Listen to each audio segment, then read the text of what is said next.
तो आज मैं आपके सामने वो सारे फैक्ट्स रखूंगा जो मुंबई पुलिस ने अब तक जांच की है। लेकिन इस फैक्ट्स को रखूंगा उससे पहले दो चीज़ें। मैं बड़ा खुलकर आपसे इसलिए बात करता हूँ कि मैं हमेशा कहता हूँ कि क्राइम तक एक फैमिली है, तो इसका मतलब ये नहीं है कि मैं सिर्फ कहने के लिए कहता हूँ, बल्कि मैं मानता हूँ। और कई बार फैमिली में टकराव भी होता है और ये अच्छी चीज़ भी है। मुझे अच्छा लगता है, कम से कम टीवी में ये चीज़ें नहीं हो पाती हैं।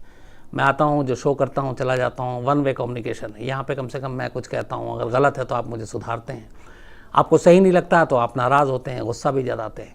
और ये चीज़ें होनी चाहिए। एक अच्छा माहौल और एक अच्छी चीज़ें तभी होती हैं। तो मैं ये कहानी सुनाऊँ उससे पहले दो तीन चीज़ें फिर, क्योंकि पूरा मूड मैं भी देख रहा हूँ क्राइम तक फैमिली के, और दो हिस्सों में बटी हुई है इस वक्त हमारी फैमिली।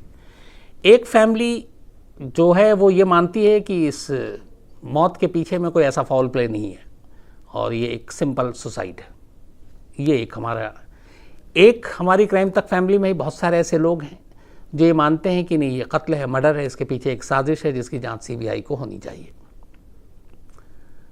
मैं दोनों को गलत नहीं मानूंगा, इसलिए नहीं मानूंगा कि जब तक किसी केस का एंड नहीं हो जाता, जांच पूरी नहीं हो जाती, तब तक बहुत सारे जो सर्कमस्टांशियल एविडेंस होते हैं, जो हालात होते हैं, उस पर बात होनी चाहिए।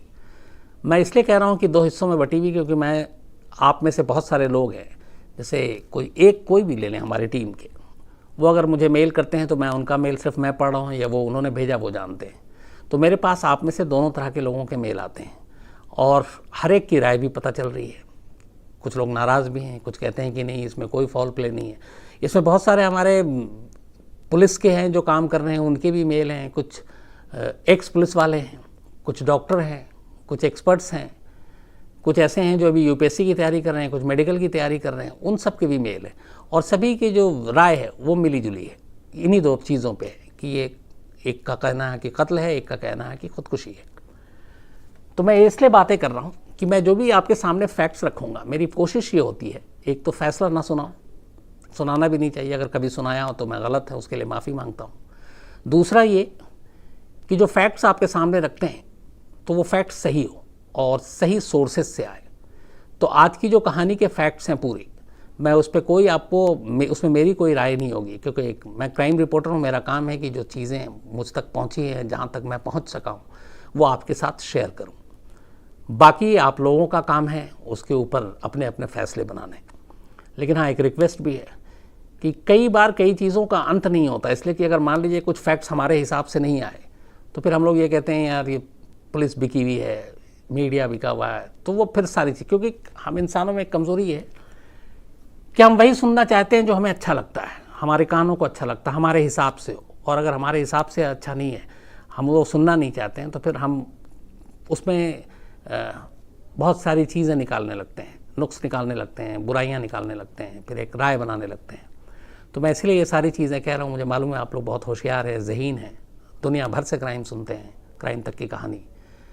तो मैं सिर्फ फैक्ट्स रखूँगा आपके सामने, जो अब तक की मुंबई पुलिस की पिछले करीब 3 हफ्तों की इन्वेस्टिगेशन की रिपोर्ट है। हाँ, ये कहूँगा कि ये जो फैक्ट्स मैं आपको रखूँगा इसमें कोई बनावटी नहीं है।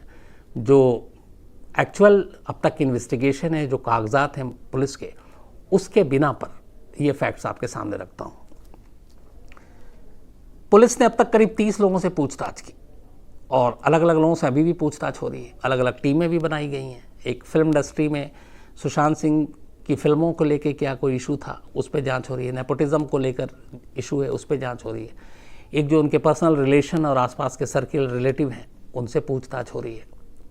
और एक उनके फाइनेंशियल पूरा जो है, किस तरीके से क्या क्या पैसे कहाँ क्यों कब कब निकाला गया, डाला गया, ताकि फाइनेंशियल एंगल भी इसमें अगर कोई हुआ तो 3 पहलुओं से अलग अलग पुलिस जांच कर रही है। इस पूरे मामले में अब तक 6 सबसे अहम विटनेस थे पुलिस के सामने, जो पुलिस ने अब तक जांच की है।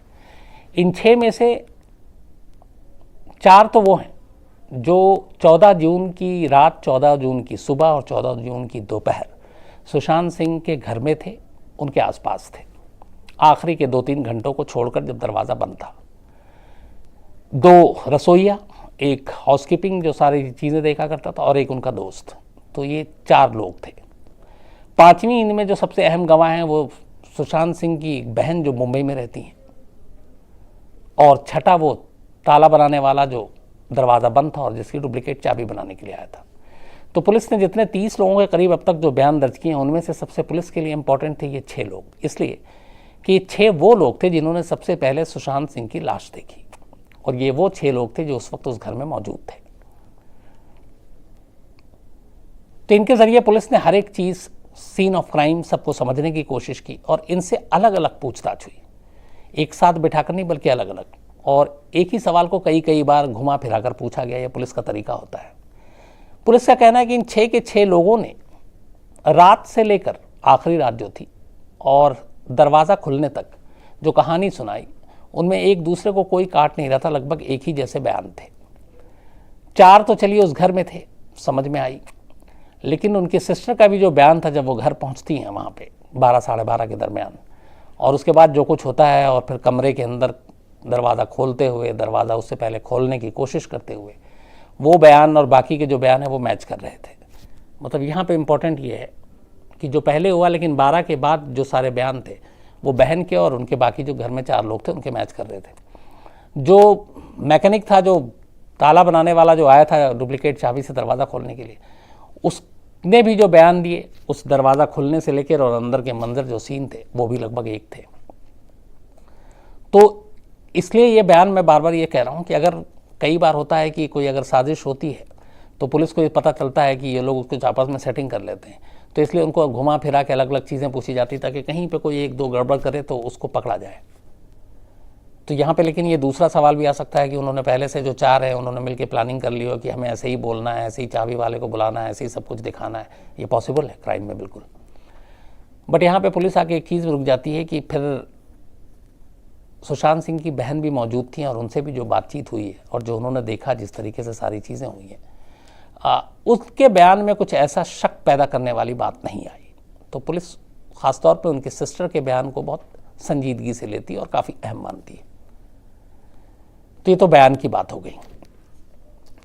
अब सबसे पहले कमरे की बात होती है, क्योंकि सीन ऑफ क्राइम में इस रूम का बहुत बड़ा रोल है, और दरवाज़ा अंदर से बंद था, नहीं था, बंद कर दिया गया, साजिश के तहत मारने के बाद बंद किया गया, या आखिरी बार दरवाजे कमरे के अंदर कौन था, इसको लेके डिटेल इंट्रोगेशन और इन्वेस्टिगेशन दोनों चीज़ें हुई। इसमें जो पूरी जो अब तक की जांच जो पुलिस की थी वो जो निकल कर आई वो ये था कि उस दिन सुबह इधर कुछ दिनों से लगातार जब से ये लॉकडाउन हुआ था, थोड़ा सा सुशांत सिंह के उठने का और जागने का ये सारा रूटीन थोड़ा सा गड़बड़ चल रहा था बहुत सारे लोगों। और ये कोई वैसे भी नहीं चौंकाने वाली बात नहीं है, क्योंकि अब आपको बाहर नहीं निकलना, आप बाहर जा नहीं सकते, बाहर बंदिशें हैं तमाम तरह की, लोग आ नहीं सकते, कहीं कोई मीटिंग नहीं, कुछ नहीं, तो तसल्ली से लोग रात को जाग रहे हैं, सुबह लेट उठ रहे हैं। तो यही बयान भी था। तो उस दिन भी उठे, और बिल्कुल जो घर वालों का है वो एक नॉर्मल। एक चीज़ बस ये था कि उससे पहले करीब फर्स्ट वीक ऑफ जून में जब रिया चक्रवर्ती उस घर से गई थी, उसके बाद से थोड़े से उखड़े उखड़े थे सुशांत, जो अपने मुलाजिम और दोस्तों के साथ भी, मतलब जिस तरीके से वो आम दिनों में रहते थे, थोड़ा सा मूड चेंज और मूड स्विंग हुआ था, ये उनके पूरा बयान के हिसाब से।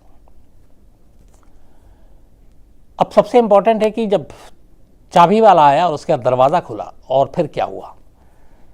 पुलिस और फॉरेंसिक की टीम, एक्सपर्ट्स की टीम दरवाजे पे उन्होंने सारी जांच की, उस डोर को उन्होंने देखा, उस डोर से ये पता चला कि इस डोर के साथ कोई छेड़छाड़ नहीं की गई, इसको जबरन खोलने, डुप्लीकेट चाबी से बंद करने की कोशिश नहीं की गई, और ये था कि दरवाज़ा अंदर से ही लॉक था। ये तमाम तरह से उन्होंने जो जांच की, उसके बाद ये निचोड़ निकला कि दरवाज़ा अंदर की तरफ से बंद था। अब यहाँ पे ये कि अगर दरवाज़ा अंदर की तरफ से बंद था तो कमरे के अंदर कौन था, तो कमरे के अंदर सुशांत सिंह थे। दूसरा ये था कि क्या इस दरवाजे के अंदर विंडो या किसी और तरीके से बाहर निकलने या अंदर आने का कोई दूसरा रास्ता था, कोई चोर रास्ता था, तो वैसा नहीं था।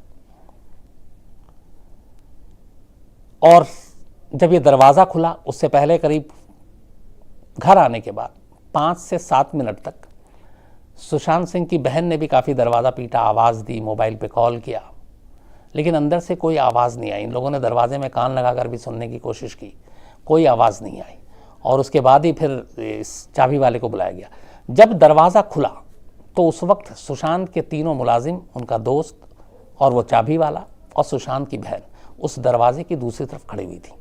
और जैसे ही दरवाज़ा खुला, दरवाजे में सामने की तरफ जो उन्होंने बयान दिया है, जो बेड था उस दरवाजे का, उस बेड की दूसरी तरफ सुशांत सिंह के दोनों पैर बेड पे नहीं थे बल्कि बेड के किनारे लटक रहे थे। देख के अब बदहवासी में बहन आगे बढ़ती है, पैर पकड़ती है, इस उम्मीद में कि शायद ये अभी फांसी लगाई, हो सकता है अभी बचा लें, अभी ये कर लें, और इसी सारी चीज़ों में फिर वो बॉडी को उतार लिया जाता है। फंदा चूँकि ऐसा कसा हुआ था कि उसका गांठ ऊपर से खोलना मुश्किल था जो गर्दन में था, तो इसीलिए वहीं से वो भाग के कोई एक चाकू या छुरी, जो कैंची, कोई भी एक ऐसी घर में जो इस्तेमाल होती है वो चीज़ लाया गया और वो उस सिरा को काटा गया। तो कुर्ते का कपड़ा एक टुकड़ा कटा और उसके बाद वो बेड पर रखा गया, लेकिन तब तक पता चल गया था देखते ही। फिर खैर बाकी कॉल किया गया, पुलिस आई। तो ये बयान जो है सुशांत सिंह की बहन के भी थे और बाकी के भी थे।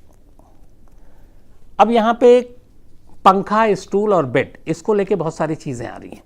अब क्या सच है ये फाइनल रिपोर्ट में पता चलेगा, लेकिन जो पुलिस की अभी तक रिपोर्ट है और जो मुंबई पुलिस ये कह रही है कि अभी तक उनको यही लग रहा है कि ये सुसाइड है, तो उसके पीछे उनसे पूछा गया कि आप ऐसा कैसे कह सकते हैं, क्यों आप श्योर है, क्या आपके पास प्रूफ है। तो मुंबई पुलिस ने उस कमरे का अपने एक्सपर्ट्स, फॉरेंसिक की टीम गई थी सुशांत सिंह के घर में, उन सब की जो रिपोर्ट है उसका हवाला दिया। वो रिपोर्ट क्या कहती है वो मैं आपको बताता हूँ। इनका कहना है कि सुशांत सिंह की लाश जिस कमरे में मिली है, उस कमरे में जो सीलिंग फैन का मोटर होता है, वो जो ऊपर की तरफ जो डंडी होती है लगी हुई होती है, तो सीलिंग फैन के मोटर और उस बेड जो कमरे के अंदर रखा हुआ था, इन दोनों के बीच में जो गैप था वो कुल मिलाकर 5 फीट 11 इंच का गैप था। मतलब बेड से खड़े होकर उस सीलिंग फैन के मोटर तक की जो हाइट थी वो 5 फीट 11 इंच थी। सुशांत सिंह की हाइट जो पुलिस में वहाँ पर रिकॉर्ड में दर्ज है वो है 5 फीट 10 इंच। मतलब 5 फीट 11 इंच बेड से लेकर पंखे तक की हाइट है मुंबई पुलिस के हिसाब से, और 5 फीट 10 इंच हाइट सुशांत की है। तो 1 इंच का फ़र्क है पंखा और बेड की हाइट में, और सुशांत सिंह अगर बेड पे खड़े हो जाए तो 1 इंच का। तो इनका कहना है कि बेड जो रखा हुआ है, आमतौर पे बहुत सारे घर में ऐसा होता है कि जो पंखा लगा होता है तो वो बेड के बिल्कुल सेंटर में होता है, जहाँ पे बेड है उसका सेंटर के हिस्से पे फैन होता ताकि हवा चारों तरफ आए बेड में। लेकिन सुशांत के कमरे में जो बेड जहाँ पे रखा हुआ है और जो पंखा टंगा हुआ है वो सेंटर में नहीं है, बल्कि उस पंखे का एक ज़्यादातर हिस्सा बेड के दूसरी तरफ, जब दरवाज़ा आप खोलते हैं, दरवाज़ा खुलते ही राइट साइड में बेड है और उस राइट साइड में बेड का पहला शुरू आप जाते ही होता है, जो दूसरी तरफ का बेड का हिस्सा है उस तरफ पंखा ज़्यादा है, मतलब वो सेंटर में नहीं है। अगर बेड की ये चौड़ाई है तो कायदे से पंखा यहाँ होना चाहिए, लेकिन पंखा इस साइड ज़्यादा है। तो जो बाकी लोगों ने बयान दिया कि जब वो गए और उन्होंने देखा कि लाश किस तरीके से बेड पे नहीं पैर झूल रहे थे, बल्कि बेड की दूसरी तरफ जो बेड का खाली हिस्सा था, किनारा था, उसके नीचे पैर झूल रहे थे। और ये बयान उन चश्मदीदों का है जिनमें सुशांत सिंह की एक बहन भी है। तो अब ऐसा कैसे मुमकिन हुआ? तो जो फॉरेंसिक एक्सपर्ट्स के हिसाब से पुलिस ने दलील दी है, वो दलील ये दी है कि फंदा कसने के बाद चूँकि 1 इंच का फ़र्क है बेड में और पैर में रखने में, तो आमतौर पर सुसाइड करने के लिए गैप होना ज़रूरी है। तो उसमें यह है कि इनका ये कहना है कि जिस तरीके से बॉडी इस तरफ मिली है, तो अपने आप को फंदा कसने के बाद दोनों पैर हवा यानी ऐसे फेंक कर या बेड के किनारे कर दिया और इसलिए वो गैप मिल गया। ये एक पुलिस की दलील है। हालांकि अब इस दलील में कितना दम है, ये मामला अगर आगे बढ़ेगा तब उस वक्त पता चलेगा। लेकिन मैं फिर वही आपसे कह रहा हूँ कि जो उन्होंने अब तक सारी चीज़ें इन्वेस्टिगेट की हैं और जिस तरीके से ये लाइन पे ये बातें की हैं, तो उसमें ये सारी चीज़ें आई हैं कि पैर इस तरफ था, झूल रहा था, बेड के किनारे झूल रहा था, फासला 1 इंच का था, तो पैर उस तरफ क्यों किया? अगर सुसाइड करने वाले का है कि वो सीधा सीधी टंगता है, लेकिन यहाँ पे कि वो लेफ्ट की तरफ नीचे गया है, तो ऐसा कैसे मुमकिन है? अब इसमें बहुत सारे फॉरेंसिक एक्सपर्ट्स हैं, वो भी शायद बता सकते हैं। लेकिन ये मुंबई पुलिस की दलील है कि सुसाइड इसलिए बेड पे नहीं हुआ बल्कि बेड के किनारे हुआ। और हाइट जो स्टूल और टेबल की हम लोग बात कर रहे हैं, लगातार सवाल उठा रहे हैं, उनका यही कहना था चूँकि 1 इंच का गैप था। अभी तक हाइट को लेके बहुत सारी चीज़ें थी, लेकिन ये ऑफिशियली है कि इस रूम से बेड और पंखे की हाइट क्या थी और सुशांत सिंह की क्या थी। तो 5 फीट 11 इंच बेड से पंखे की हाइट थी और 5 फीट 10 इंच सुशांत सिंह की हाइट थी। तो ये रूम के अंदर की चीज़ आई। इसके बाद जो पुलिस की आगे की इन्वेस्टिगेशन वो ये है कि पूरे बॉडी पे बहुत सारे ऐसे सोशल मीडिया पे तस्वीरें और बात भी चल रही है ज़ख्म के निशान को लेकर। तो कहीं पे भी कोई भी जो 5 डॉक्टरों की टीम ने पोस्टमार्टम किया है और उन डॉक्टरों की टीम ने सर से लेकर पैर तक सारे ज़ख्म देखने की कोशिश की, तो शरीर पे ऐसे कोई ज़ख्म नहीं मिले जिससे ये पता चल सके कि आखिरी वक्त में कोई छीना झपटी हुई, ज़ोर ज़बरदस्ती हुई, किसी ने काबू करने की कोशिश की हो, तो ऐसे कोई निशान नहीं मिले। एक और अहम चीज़ कि सुशांत सिंह के जो 10 उंगलियों के नाखून हैं वो बिल्कुल क्लीन मिले हैं। ये नाखून इसलिए इम्पोर्टेंट रोल प्ले करते हैं ऐसे सिचुएशन में, चाहे वो मर्डर हो या सुसाइड हो, कि अगर आप अपने आप को बचाने की कोशिश कर रहे हैं, किसी से उलझे हुए हैं, गुत्थम गुत्थी हो रही है, लड़ाई झगड़ा हो रहा है, तो आप सामने वाले को रोकने के लिए या पकड़ने की कोशिश करेंगे, तो ऐसे में नाखून के अंदर कुछ ना कुछ सबूत रह जाता है।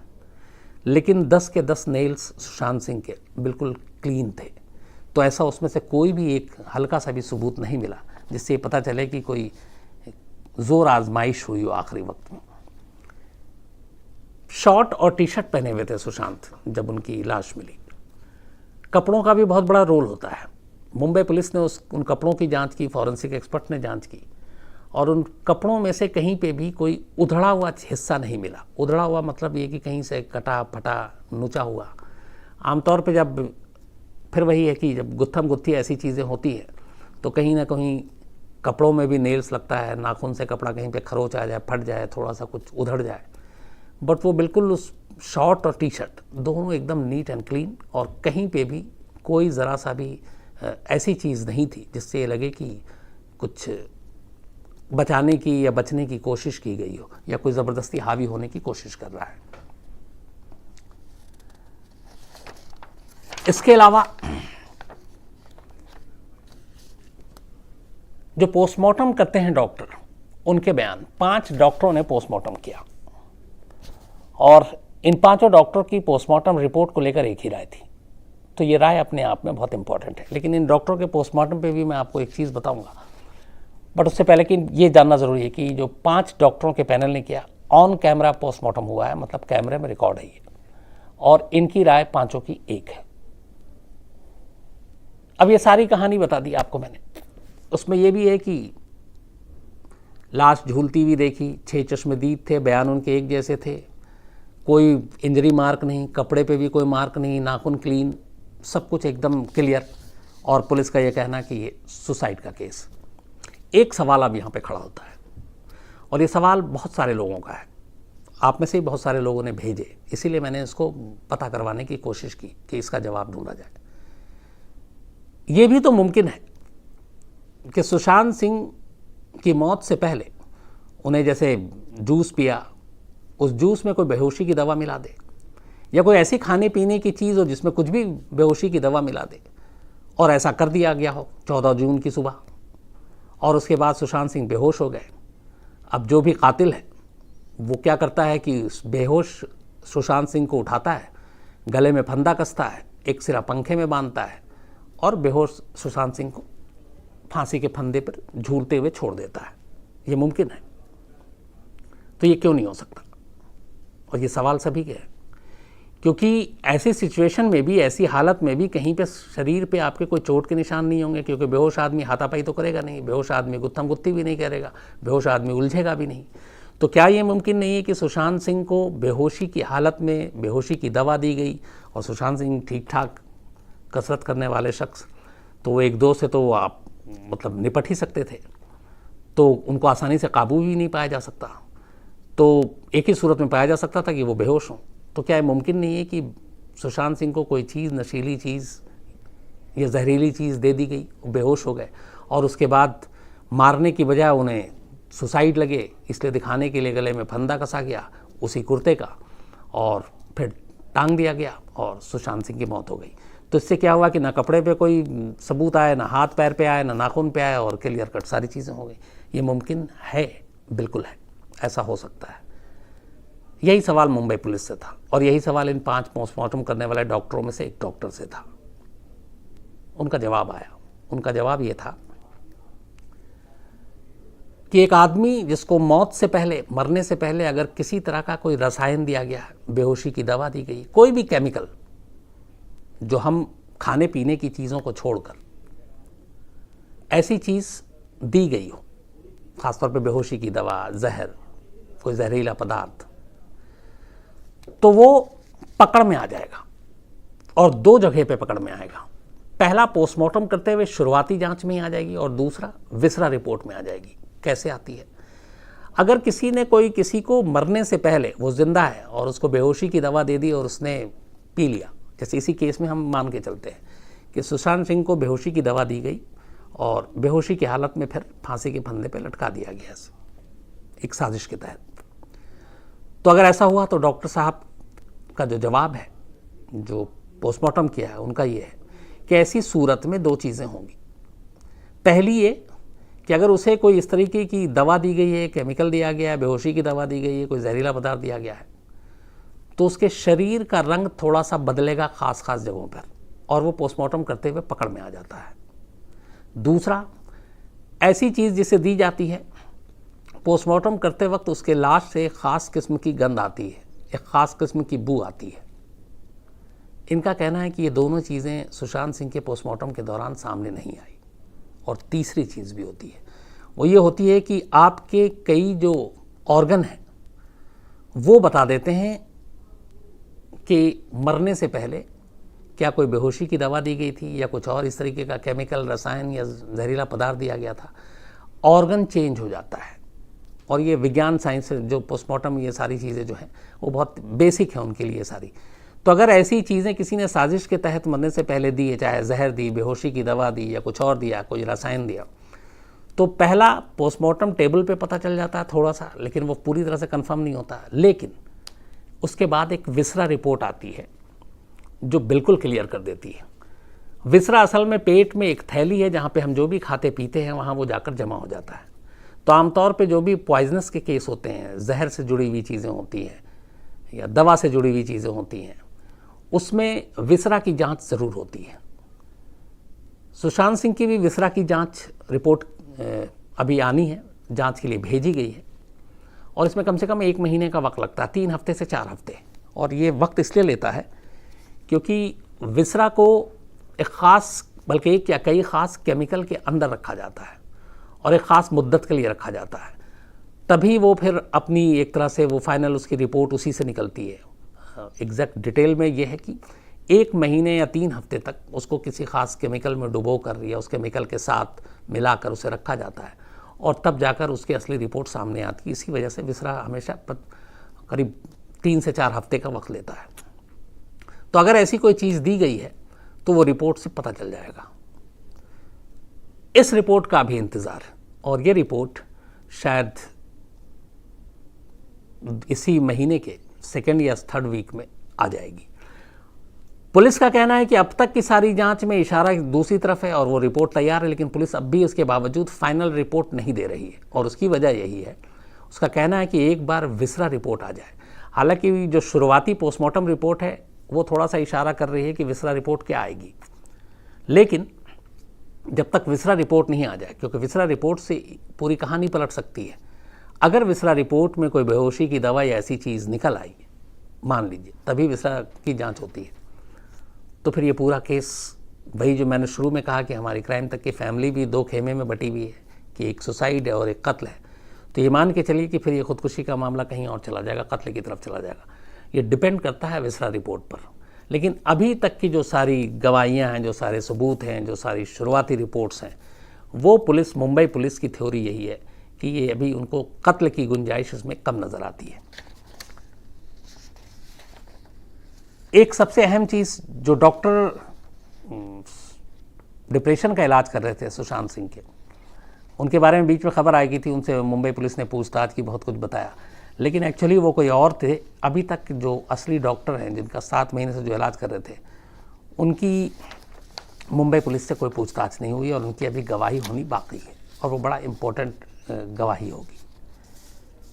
तो कमरा, हाइट, विसरा रिपोर्ट, केमिकल, बेहोशी की दवा, ये सारी चीज़ें जो मुंबई पुलिस के ज़रिए थी आप तक पहुंचाई। कंक्लूज़न पे कोई भी मत पहुंचिएगा, क्योंकि कहते हैं कि केस जब तक अपने मंजिल तक ना पहुंच जाए कुछ भी कहना मुश्किल होता और नहीं कहना चाहिए। हाँ, ये फैक्ट्स हमारे सामने हैं कि इस वक्त ऐसी ऐसी चीज़ें हैं, इस वक्त ऐसे ऐसे सिचुएशन है, लेकिन एक रिपोर्ट बाकी है और हो सकता है वो रिपोर्ट बिल्कुल सब कुछ पलट के रख दे, तो हमें उस रिपोर्ट का भी इंतज़ार करना चाहिए। ये तो हो गया इस तरफ की बात। अब दूसरी तरफ आइए।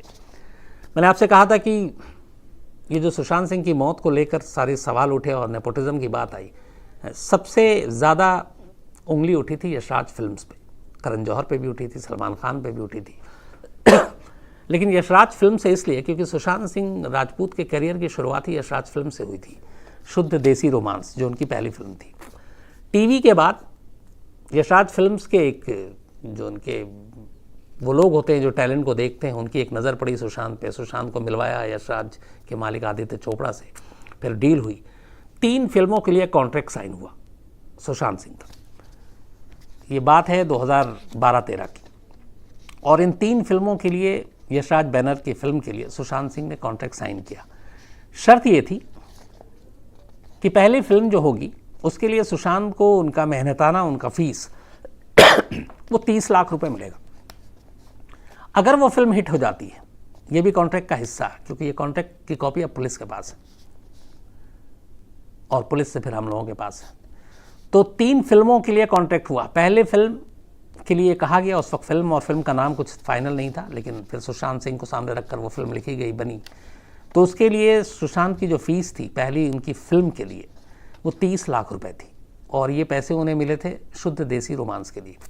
कॉन्ट्रैक्ट में अगली लाइन ये थी कि अगर ये फिल्म हिट हो गई, चूँकि 3 फिल्म का कॉन्ट्रैक्ट है, तो फिल्म हिट होने की सूरत में उनको जो दूसरी फिल्म मिलेगी उसकी फ़ीस मेहनताना उनको 60 लाख रुपए मिलेगी, यानी कि डबल।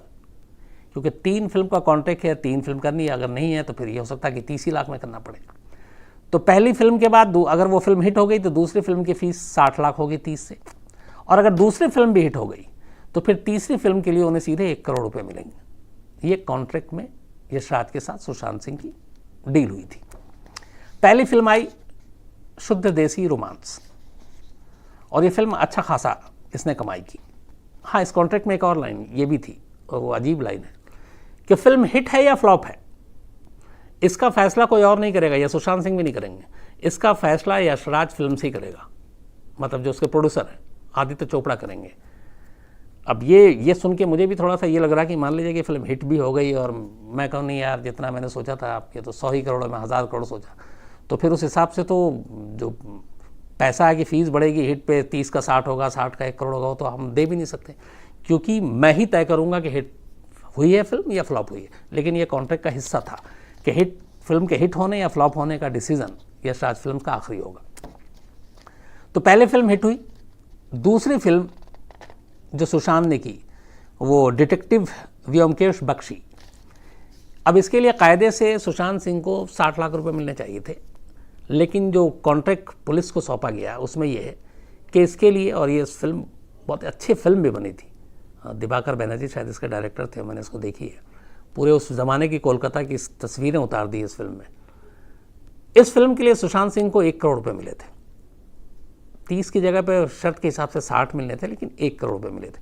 अभी तक यशराज और सुशांत के बीच में रिश्ते सही चल रहे थे, क्योंकि पहली फिल्म भी आ गई, व्योमकेश बख्शी भी आ गई, जिसके प्रोडक्शन पे काफ़ी खर्च हुआ। हालांकि ये फिल्म ज़्यादा चली नहीं, क्यों नहीं चली मुझे भी नहीं मालूम, इतनी अच्छी फिल्म थी, कम से कम हम लोगों की पसंदीदा फिल्म थी।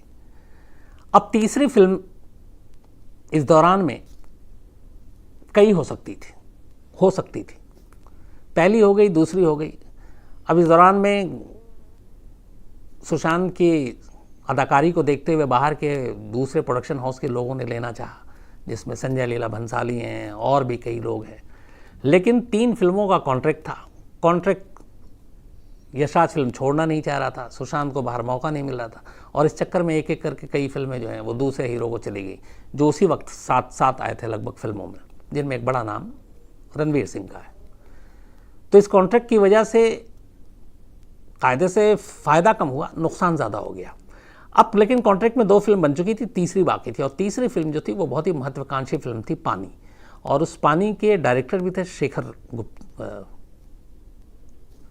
तो ये फिल्म बननी थी, लेकिन इस फिल्म के कुछ क्रिएटिव पहलू को लेकर शेखर कपूर और आदित्य चोपड़ा इनमें अनबन हो गई। वो कुछ फिल्म को किसी और डायरेक्शन में कहानी को ले जाना चाहते थे, कुछ और शूटिंग का इशू था, सेट्स के इशू थे, और इस चक्कर में पहले बात लंबी खिंचती गई। फिर इसी दौरान में सुशांत को चूके लेके पानी बनानी थी, और उसके बाद सुशांत ने कई फिल्में जो हाथ से निकल गई, फिर उस वक्त नाराज़ होकर अपने कॉन्ट्रैक्ट तोड़े, बीच में पी के फिल्म भी कर लिया। तो उसके बाद वो जो यशराज फिल्म से उससे रिश्ते ख़राब हो गए, और जब वो कॉन्ट्रैक्ट ही तोड़ दिया तो फिर शायद सुशांत को ये दिखाने के लिए कि तुम हमसे पंगा ले रहे हो, ये फिल्म ही बंद कर दी। और इस फिल्म के बंद होने का सुशांत को बहुत अफसोस था, इसलिए कि एक तो डायरेक्टर शेखर कपूर थे, नामी डायरेक्टर, और फिल्म का कंसेप्ट, फिल्म की उस वक्त जो पूरी कहते हैं कि जो ओरिजिनल सारा इसका प्लॉट था वो बहुत ही लाजवाब था। तो एक अच्छी और बड़ी फिल्म बंद होने की वजह से भी असर पड़ा, और उसके बाद ये सारी चीज़ें उठी। तो ये यशराज के कॉन्टैक्ट हुए थे, इन दोनों के कॉन्टैक्ट, उसके ज़रिए बातें आई। शुरुआत में आपको पुलिस के ज़रिए ये मैंने बात बताई, लेकिन मैं फिर एक बार वही कहूँगा, मैं जानता हूँ पूरी फैमिली दो खेमों में बटी हुई है। हमें पहले से फैसला नहीं करना चाहिए, और ना मैं कभी आपको फैसला सुनाऊँगा या सुना रहा हूँ। जो इन्वेस्टिगेशन चल रही है, जो फैक्ट्स हैं, वो मैं आप तक पहुँचाने की कोशिश करता हूँ, वही मैंने आज भी किया है। लेकिन फिर कहूँगा कि इसके बारे में आखिरी फैसला एक बार विसरा रिपोर्ट ज़रूर आनी चाहिए। क्या पता विसरा रिपोर्ट सब कुछ पलट कर रख दे, और क्या पता कि जो पुलिस की अभी तक यही थ्योरी है यही आखिरी हो जाए। तो दोनों चीज़ें मुमकिन हैं। जब तक केस सुलझ ना जाए, आखिरी क्लोजिंग रिपोर्ट या फाइनल रिपोर्ट ना आ जाए, तब तक इस केस को या इसके अंजाम के बारे